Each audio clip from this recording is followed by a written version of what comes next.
Okay, first of all, this vlog is not going to be as professionally shot as the one that Scott does because I barely know how to operate this camera.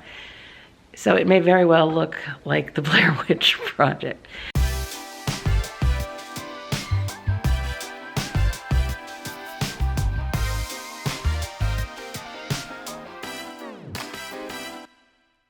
So it is the night before I'm leaving. We have settlement in the morning at 9 a.m. And you can see it is pretty bare bones here. There is no furniture left at all. Let me introduce you to who's going to be traveling.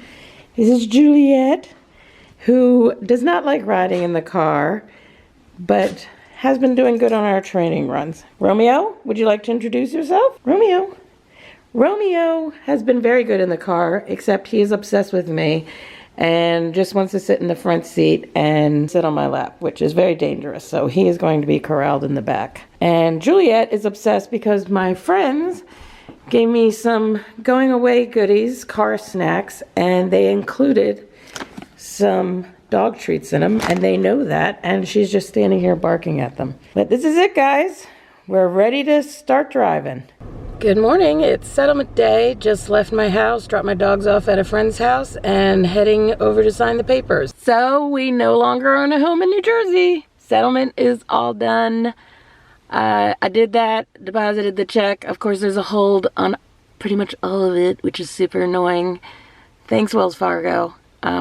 Anyway, they hold some of it for 2 days and some of it for 7 days because we're newer account holders. Anyway, nothing like taking the wind out of your sails and getting a nice sized check to have it all put on hold. So I'm at my good friend's house to pick up the dogs before we hit the road. And actually, they are subscribers, so I'm gonna have them do a little shout out. Wait, hold on. Say I'm Ryan. Oh, okay. Yeah, say. Hi, I'm Ryan. Hi, I'm Claire.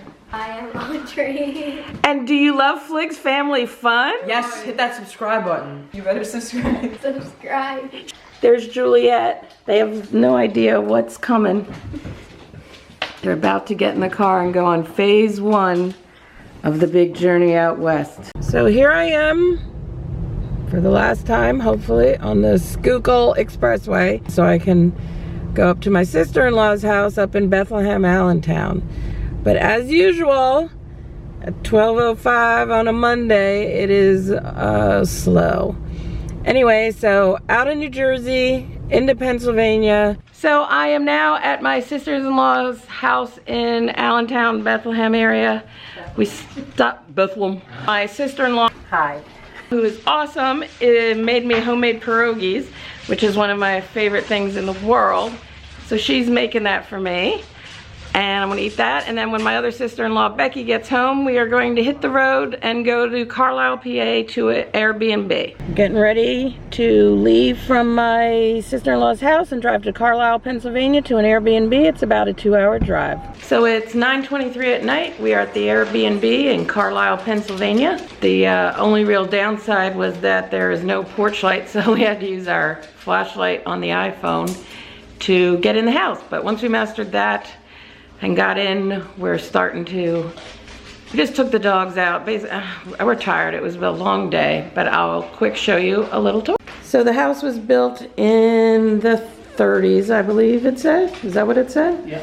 So there's a little living room, a kitchen, or that was the dining room actually. Like I said, I'm tired. This is the tiny little kitchen. You go out that door to the big fenced yard. There's a basement, which frankly have no interest in exploring. Ooh, chocolates. Chocolate covered macadamia nuts. The way we're going to survive. I forget how many bedrooms there are, but there's several. Here's the bathroom. Here's a bedroom with like an Americana theme. Here's another bedroom, apparently without a light that works. There's something about the lights. Good morning. It is the morning of day 2. We survived our night in Carlisle. Hey Juliet, how was your night? You are just so freaked out, aren't you? And Romeo, you're like, do we live here now? No, we don't, thank God. I would give this Airbnb a solid C-. It's not dirty, but it's not very modern. I'll just say that and leave it at that. And the other big thing was arriving at night and there was no porch light. It was, and you know how like when it's dark and you're not familiar with something, it feels very kind of spooky and scary. Well, it was kind of spooky and scary. And so one thing, we will not be arriving in the dark anymore. So that's good because I kind of freaked myself out a little bit. I mean, not that it's a bad place or anything, but it just was hard to get a feel for what kind of neighborhood we were in and what was going on. And it isn't very welcoming when you get to a pitch black porch and are struggling to open a lockbox with your iPhone and 2 dogs. Anyway, we're done. We're moving on. The plan for today is to get to Haute, Indiana.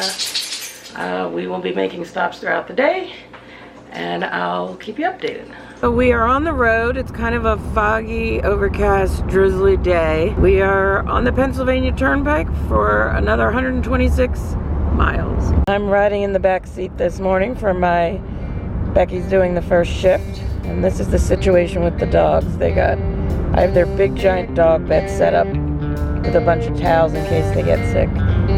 They look pretty comfortable, I think.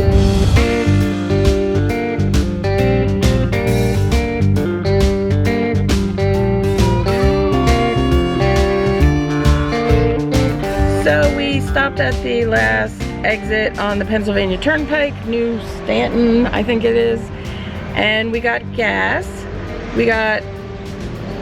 This is not like Scott's thing. About 11 gallons. We paid $3.49 per gallon, and we got $39 worth of fuel. So let me tell you. And since yesterday when I topped off, we've gone 369 miles. So we are getting some pretty freaking awesome gas mileage here. I gotta say that. I'm gonna look it up real quick. I'm averaging 34.7 miles per gallon, which is impressive. So yay, accurate TLX.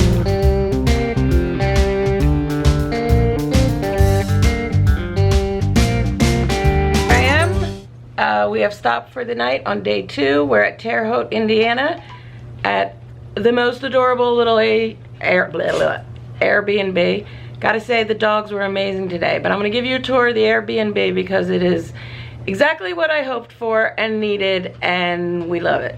So when you come in the door, you have this cute little, it looks like it used to be a porch because there's windows all around. But you have a nice sized TV with Roku, I think that's what you're saying, with a little futon. And then you come up into this cute little kitchen. I mean, the description is cottage, which it definitely is. It's pretty much everything you could need. And look, there's snacks, but even better than that, beer and wine. Then there's a little dining room. Like, you know, it's like eclectic and cute. You had me at the chocolates. Look, cards, notebooks, there's mindfulness journal. I love this place. And then here is one of the bedrooms. Queen size bed. Then you get the bathroom. There's only one bathroom, but I'll take it. It's cute.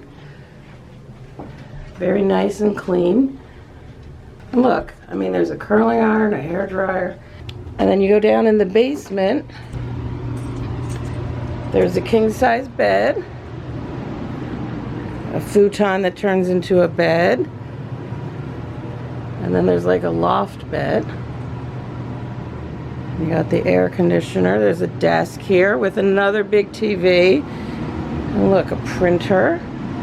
And then back here, oh look, they have all the laundry stuff and an iron. Really, I am so happy here. However, the best feature of this Airbnb, and the whole reason why I'm staying at Airbnbs, is look, private fenced yard for the doggies. Say, after a long day, a dog wants to stretch their legs and run around. So this is the cottage from outside. I mean, it is adorable. It is perfect. It is better than a hotel. And I would highly recommend this Airbnb. She has several listings. I mean, there's just all little details. So we will put a link in the description below. Like, comment, and subscribe. God, how do you turn this off? Stop it.